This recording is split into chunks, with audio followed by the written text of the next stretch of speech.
Meus amados irmãos, nós queremos saudar a igreja com a graça e a paz de nosso Senhor e Salvador Jesus Cristo. Amém? Amém. Para nós é um motivo de grande alegria em estarmos aqui novamente na Igreja Voz Bíblica do meu concunhado, pastor Laerte, irmão em Cristo, amigo de ministério, e nós convidamos a amada igreja a ficar em pé, em reverência à leitura da palavra de Deus. E nós vamos ler em Romanos capítulo 12. Romanos capítulo 12, apenas o primeiro e o segundo versículo.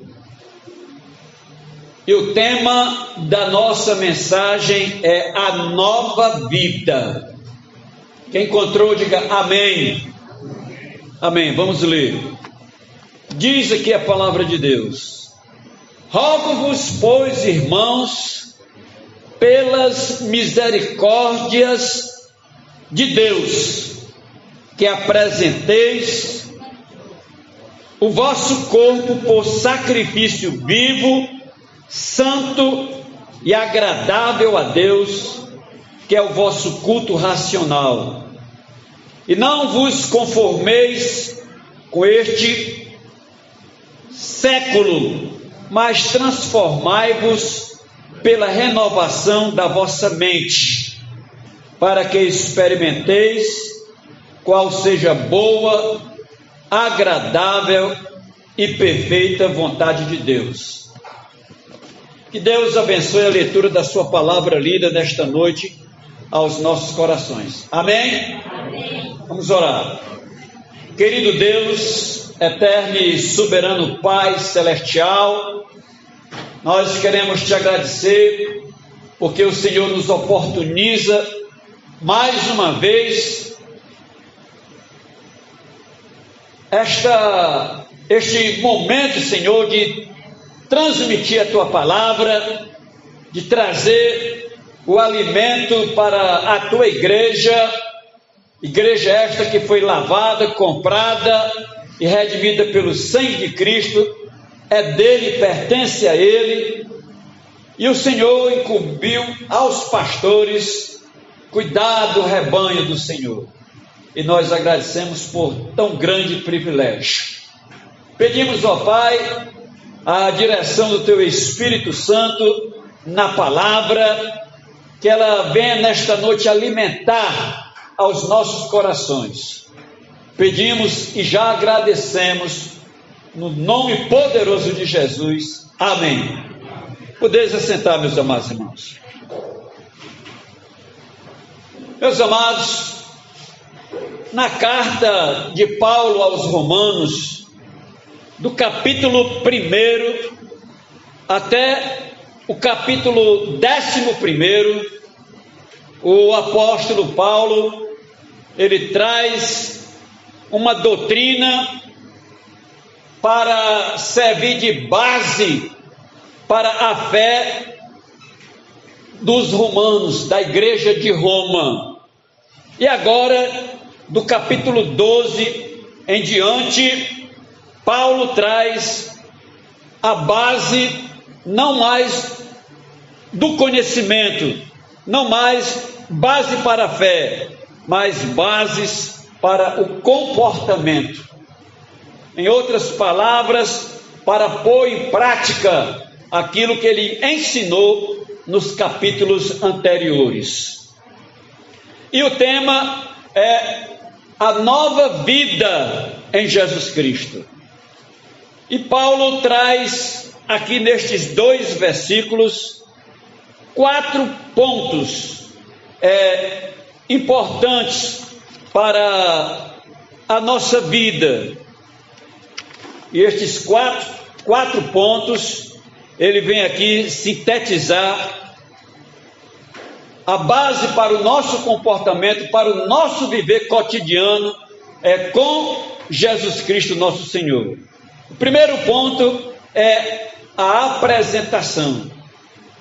Ele diz: rogo-vos, pois, irmãos, pela misericórdia de Deus, que apresenteis o vosso corpo.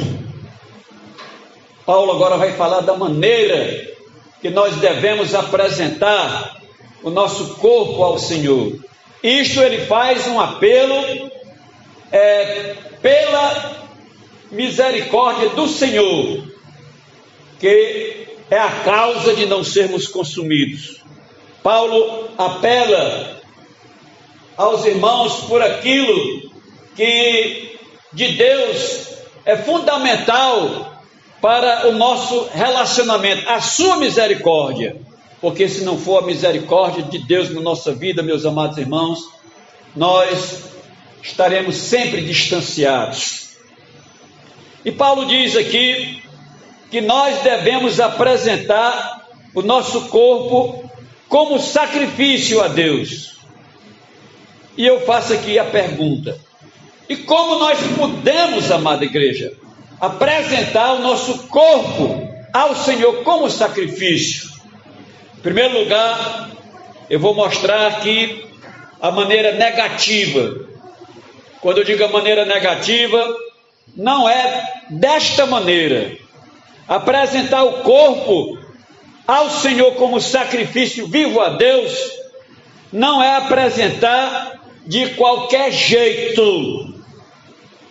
Não é apresentar com a vida no pecado. Não é apresentar o seu corpo a Deus vivendo como hipócrita, aos olhos dos homens sendo uma coisa e aos olhos de Deus sendo outra totalmente diferente. Apresentar a vida ao Senhor como sacrifício não é apresentar a vida a Deus com um testemunho de vida podre. Nós somos luz, diz a palavra de Deus, e como luz nós não podemos compactuar com as obras das trevas. Amém, igreja? Amém. Amém. A Bíblia nos exorta dizendo: andai como filhos da luz e não das trevas. Então, negativamente, nós já vimos que nós não podemos apresentar o nosso corpo a Deus de qualquer modo, de qualquer maneira. Neste aspecto negativo, nem se aproxime do Senhor, porque você vai se dar mal. Mas nós devemos apresentar-se a Deus de uma maneira positiva. E como apresentar o nosso corpo ao Senhor como um sacrifício vivo? Significa consagrar o nosso corpo ao Senhor com toda gratidão ao serviço da obra de Deus, em resposta, meus amados, a tudo quanto Ele fez por nós. Senhor, eu vou apresentar o meu corpo a Ti, ó Deus, como gratidão de tudo aquilo que Tu fizeste por mim. Tu enviaste o Teu Filho, Jesus Cristo, para morrer no meu lugar. Senhor, eu sou abençoado a cada dia, porque a Tua palavra diz que as misericórdias do Senhor são a causa de não sermos consumidos. Elas são novas a cada manhã, e grande, meu Deus, é a Tua fidelidade para conosco. E a Tua palavra diz que mesmo que sejamos infiel, o Senhor continua sendo fiel, porque Ele não pode negar-se a si mesmo. Amém? Amém. Amém. Apresentar o nosso corpo como sacrifício a Deus, amada igreja, significa colocarmos tudo no altar do Senhor, como uma verdadeira adoração espiritual. E, meus amados, quando você coloca a sua vida no altar, diante do Senhor, você está dizendo: Senhor, eu estou aqui pronto para Te servir. Aquela obra de transformação que o Senhor fez na minha vida, eu estou aqui, Senhor, para devolver a Ti, como gratidão de tudo quanto o Senhor fez por mim. E, meus amados, certamente há algumas práticas na vida cristã que vai nos auxiliar a apresentar um sacrifício vivo e agradável a Deus. Há práticas que vão contribuir, que vão nortear essa apresentação no altar. E eu coloquei aqui algumas destas práticas. Em primeiro lugar, é imprescindível que você tenha uma vida de oração. A pessoa que vai apresentar a sua vida no altar ao Senhor, é imprescindível que tenha uma vida em oração. A Bíblia diz: orai sem cessar. Em outra parte a Bíblia diz: vigiai e orai, para que não caiais em tentação.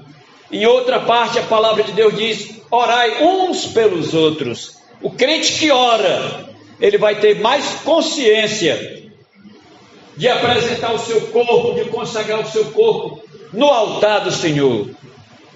Outra prática: arrepender-se de seus maus caminhos. A palavra arrepender-se é a palavra metanoia, além da mente. É uma mudança, meus amados irmãos, que vai além do nosso pensamento, para entregar-se à submissão completa do Espírito Santo. Não sou mais eu que vou dirigir a minha vida, mas é o Espírito de Deus que vai guiar a minha vida daqui para frente. E se a minha vida é guiada por Deus, pela sua palavra, pelo Espírito do Senhor, eu posso, em sã consciência, adorar a Deus e oferecer a minha vida como sacrifício vivo diante do seu altar.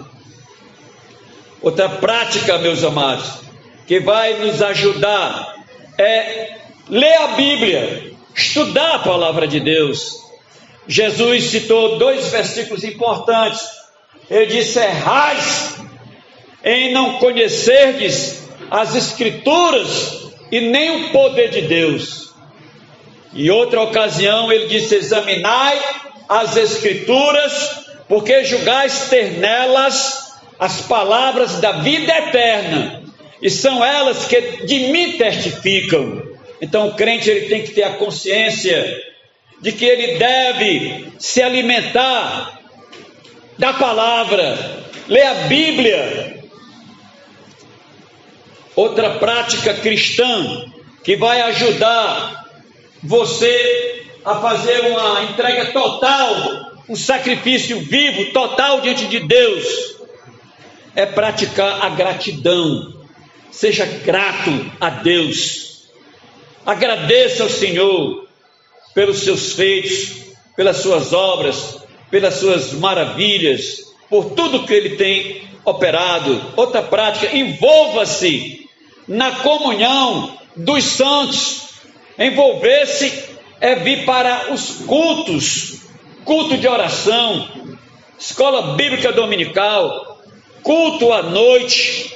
Então você, tendo comunhão com os irmãos, você vai crescer e outras pessoas vão ser edificadas através da sua vida, do seu testemunho. E outra prática, meus amados irmãos, pratique a empatia, a filantropia, seja misericordioso, sinta a dor daquele que está sofrendo, ajude seu irmão, faça a prática das boas obras. Efésios capítulo 2, versículos 7, 8 e 9, a Bíblia diz que a prática das boas obras foram feitas para que nós andássemos nelas. Então não tenha medo de praticar as boas obras. Então, se você usar essas práticas na sua vida cristã, você vai ter consciência de apresentar a Deus o seu corpo em sacrifício vivo, de uma maneira que vai agradar a Deus. Amém? Amém. Então, meus amados, eu quero dizer aqui uma coisa que eu fiz uma observação, que quem apresenta o seu corpo a Deus, a palavra corpo se refere à pessoa por inteiro. ou seja, o indivíduo que vive no seu corpo físico. A Bíblia diz que o vosso corpo, alma e espírito sejam íntegros, irrepreensíveis, até a vinda de nosso Senhor e Salvador Jesus Cristo. João Calvino, ele disse o seguinte: porque por corpos ele tem em mente não só nossa pele e ossos, mas a totalidade que somos formados. Então, quando você entrega o seu corpo ao Senhor, você entrega o seu tudo, toda a sua natureza material e espiritual. Então é todo o seu ser, é uma rendição por completo, e usar todo o seu ser para a glória dele, uma entrega total ao Senhor, através da ação do Espírito Santo, para que possamos cumprir os propósitos de Deus que Ele planejou na eternidade para a nossa vida. Por que, meus amados, um sacrifício vivo? Porque quando nós estávamos longe de Deus, quando nós vivíamos para o pecado, a Bíblia diz que nós estávamos mortos nos nossos delitos e pecados, mas Ele nos deu vida, juntamente com Cristo, e esta vida nova que Ele nos deu, é para satisfazer o propósito da sua soberana vontade. A Bíblia diz que nós devemos nos considerar mortos para o pecado e vivos para Deus. E o pecado não deve reinar mais no nosso corpo mortal. Amém? Amém. Amém. Glória a Deus. Vamos para o segundo ponto. Separação. Meus amados irmãos, nós devemos evitar de nos conformar com os caminhos do mundo.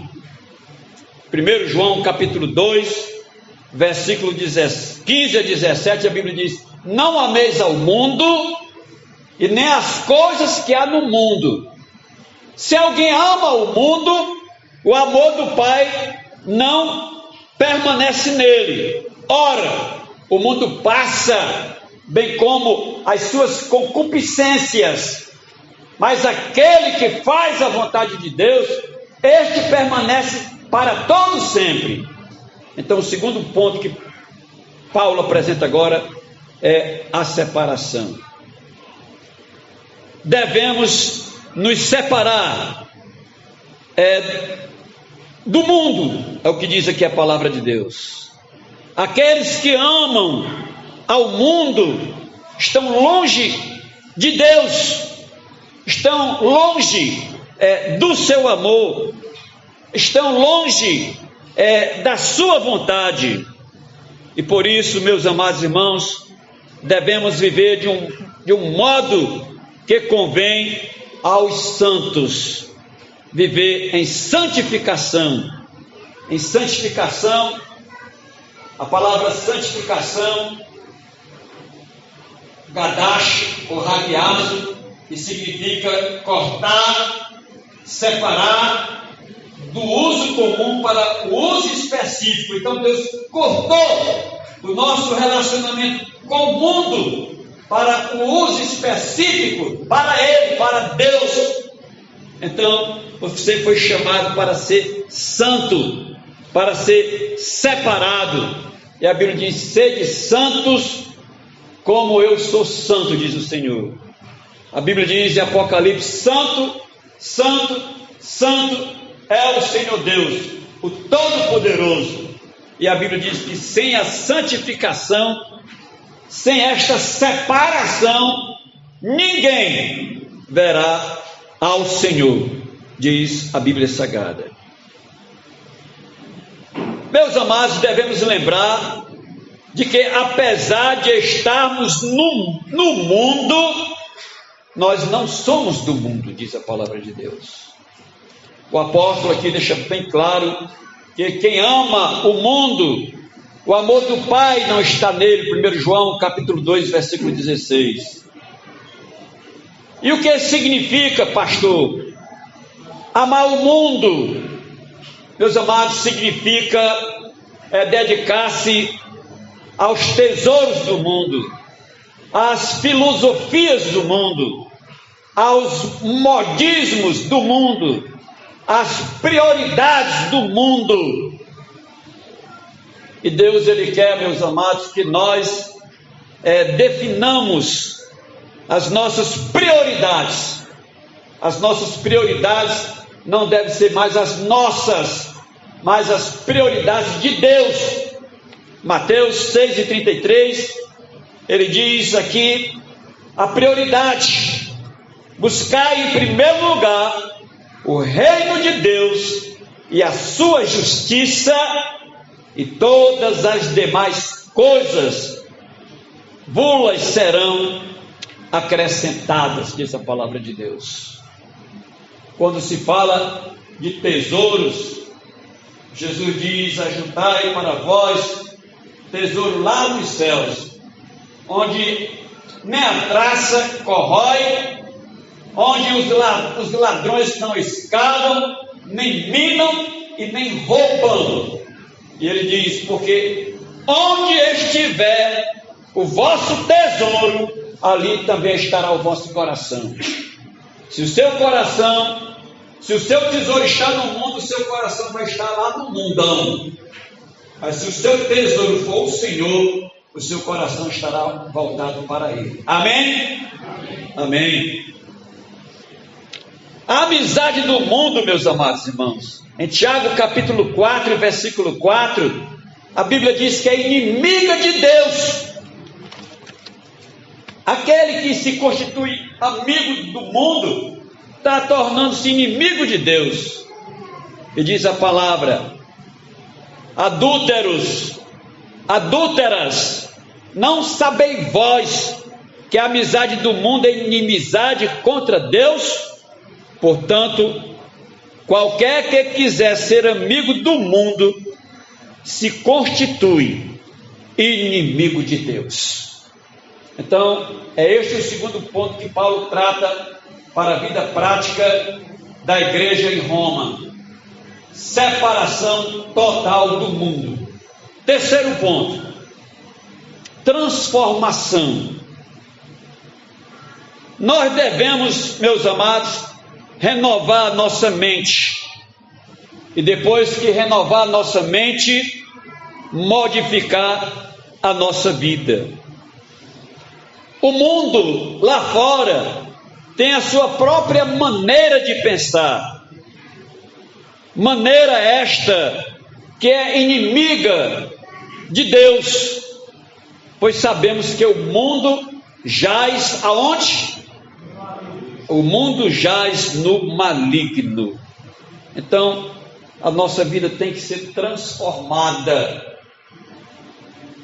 Nós não podemos ter, de modo nenhum, o modelo do mundo. É isto que diz a palavra de Deus: mas transformai-vos.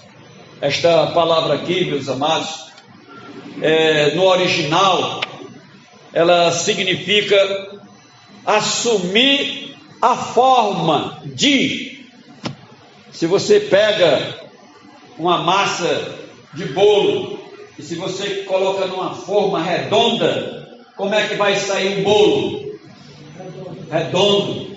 Se você colocar a massa numa vasilha quadrada, como é que vai sair o bolo? Quadrado. Se você pega a sua vida e bota no mundo, como é que vai sair a sua vida? Mundana. Mas se você pega a sua vida e bota no altar, como é que vai ser a sua vida? Uma vida santa, uma vida santificada.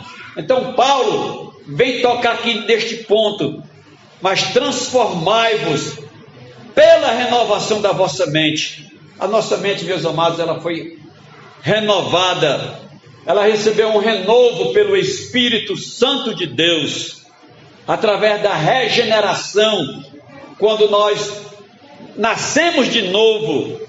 A Bíblia diz que se alguém está em Cristo, é uma nova criatura. As coisas velhas, as coisas do passado, as coisas do mundo já se passaram, eis que tudo se fez novo. A palavra no original quer dizer uma nova criação de Deus. Nós somos refeitos em Jesus Cristo.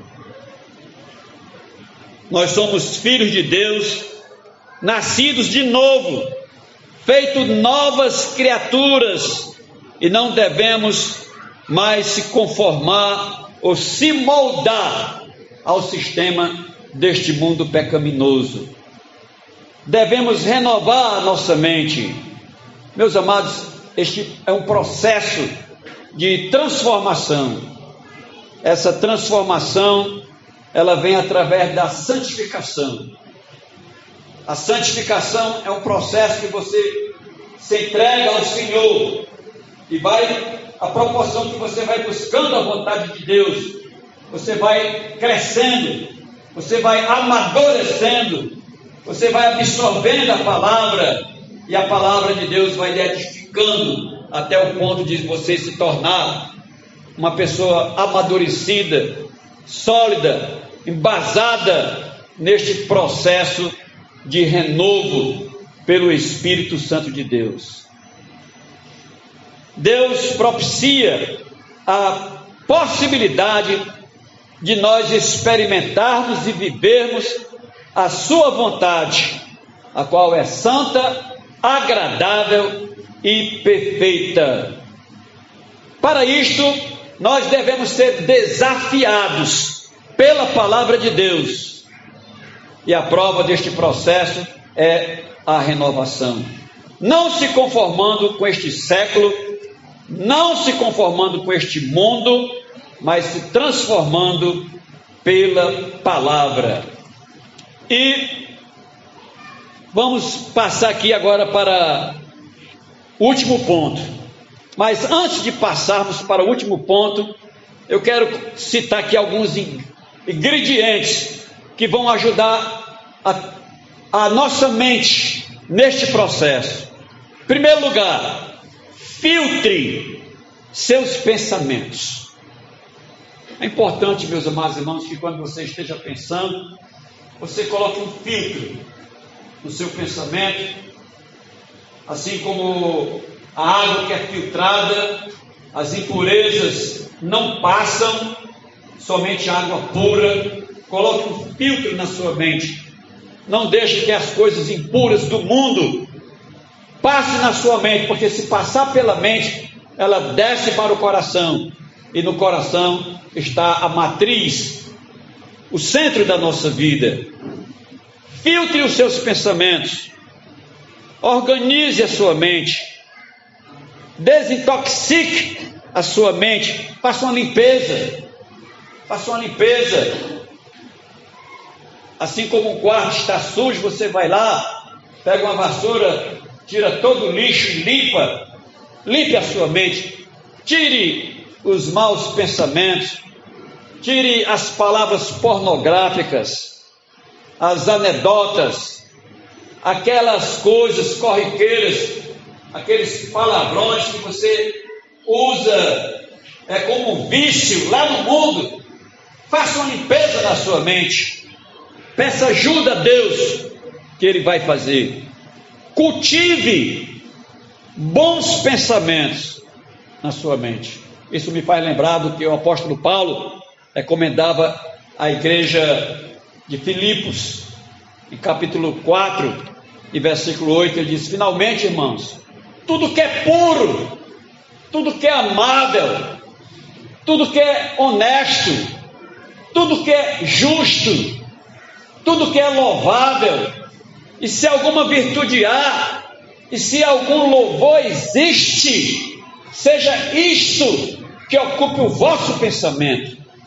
Então Paulo estava mandando que os irmãos fizessem uma faxina na mente, tirasse tudo que fosse de lixo e botasse as virtudes as quais ele recomenda aqui em Filipenses capítulo 4 e versículo 8. E meus amados irmãos, não existe coisa melhor do que ser cheio do Espírito Santo. Quando você se entrega ao Espírito Santo, fale com Ele, diga: Deus é Espírito Santo, eu estou aqui, me usa. Tenha momentos de comunhão com o Espírito. E a proporção que você vai se entregando ao Espírito, Ele vai lhe usando e Ele vai frutificar em você. Olha aqui o fruto do Espírito. O fruto do Espírito é o amor, a paz, a alegria, a benignidade, a bondade, a fidelidade, a mansidão e o domínio próprio. E a Bíblia diz que contra estas coisas não há lei. Um crente cheio do Espírito, ele está cheio de virtudes que vão qualificar a sua vida para estar no altar do Senhor e oferecer ao Senhor um verdadeiro sacrifício vivo, santo e agradável a Deus, que é o vosso culto racional. Cultive os bons pensamentos, revise a mente periodicamente. Aqui e ali, meus amados, faça uma avaliação. Será, meu Deus, que eu estou tomando cuidado? Você deve policiar-se a si mesmo, porque o inimigo é muito sorrateiro. Ele quer só uma brecha para entrar na nossa vida e ver o fim. Confie no Senhor, não confie em si. E isto, meus amados, é que é uma vida transformada, uma vida mudada pela palavra, uma vida que corresponde ao chamado de Cristo.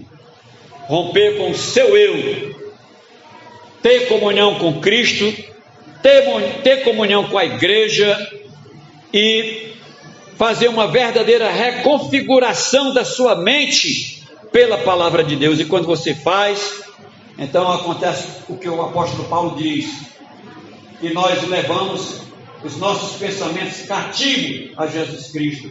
E quando nós levamos todo o pensamento cativo a Cristo, então nós passamos a ter a mente de Cristo, porque é Cristo que guia o nosso pensamento. Amém? E o último ponto para encerrar é a demonstração. A demonstração, meus amados, é que nós devemos dar provas de que realmente nós pertencemos a Deus, de que realmente nós fazemos a vontade de Deus. E esta prova, meus amados, não é só dentro da igreja, é dentro do mundo também.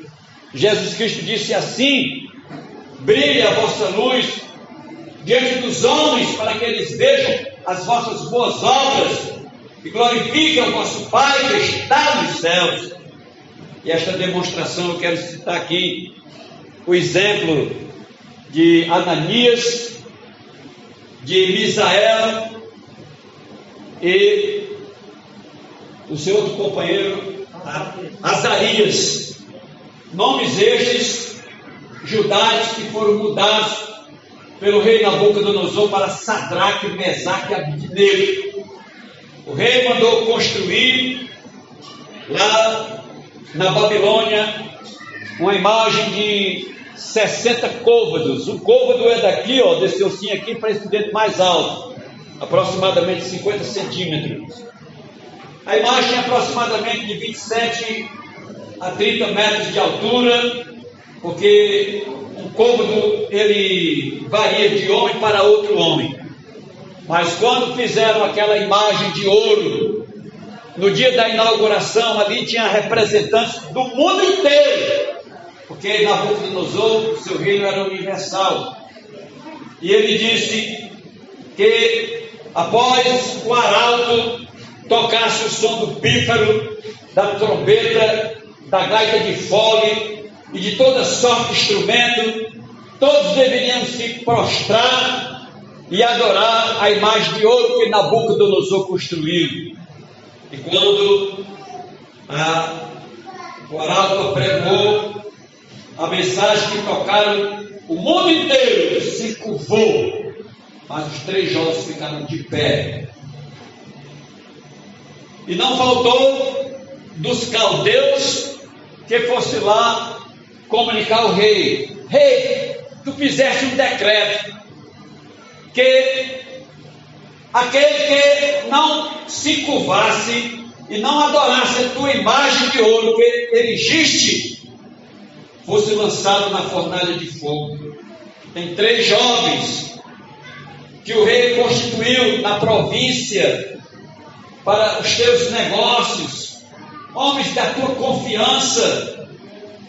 Estes homens não se curvam diante dos teus deuses. Estes homens não fazem caso do teu decreto. Estes homens não fazem caso de ti, ó rei. E o rei mandou chamá-los. E o rei chamou e disse: Sadraque, Mesaque e Abdenego, é verdade que vós não fazeis caso do meu decreto, nem adorais a imagem de ouro que esculpi. E eles foram verdadeiros. É verdade, amigo. É verdade. Vocês sabem que se vocês não se curvarem, vocês serão lançados dentro da grande fornalha que eu fiz, e não há Deus que os livre da minha mão. E eles disseram: olha, rei, fica sabendo que quanto a isto nós não precisamos te responder. Se o Deus a quem servimos, se Ele quiser nos livrar, Ele nos livrará. E se Ele não quiser, nem mesmo assim, nós iremos se curvar diante dos teus deuses. E o rei ficou irado e mandou aquecer a fornalha 7 vezes mais, e mandou que amarrassem, e eles foram atados e lançados dentro da fornalha. E ali, meus amados irmãos, diante daquele impasse, o rei, talvez muito orgulhoso de ter cumprido o seu decreto perante a multidão, perante todas as nações, ao se levantar, o rei olhou para a fornalha e viu 4 homens passeando. E o rei disse: que cena é aquela? Eu lancei 3 homens e vejo 4 homens semelhante ao filho de um Deus passeando no meio do fogo.